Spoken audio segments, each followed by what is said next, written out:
നിങ്ങൾ ഒരാൾക്ക് ദാനം ചെയ്തു കൊടുത്തു കഴിഞ്ഞാൽ ദാനം സ്വീകരിച്ച ആൾക്ക് മനസ്സിന് വേദനയുള്ള ഒരു വാക്കുപോലും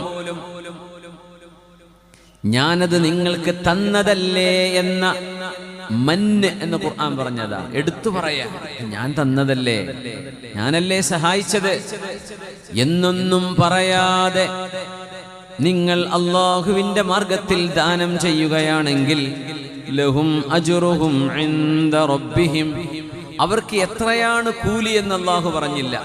അവരുടെ പ്രതിഫലം അല്ലാഹുവിന്റെ അരികത്ത് കിടക്കുകയാണ്. നിങ്ങൾ ഏറ്റവും ബഹുമാനിക്കുന്ന ഒരാള് നിങ്ങൾക്ക് എന്തെങ്കിലും ഒരു സാധനം തരുന്നു എന്ന് പറയുമ്പോൾ അത് എത്രയുണ്ട് എന്നൊന്നും നോക്കൂലല്ലോ. നിങ്ങൾ അത്രമേൽ ബഹുമാനിക്കുന്ന ഒരാൾ നിങ്ങൾക്കൊരു സാധനം ഞാൻ എടുത്തു വെച്ചിട്ടുണ്ട്, അത് വാങ്ങിക്കാൻ എപ്പോഴാ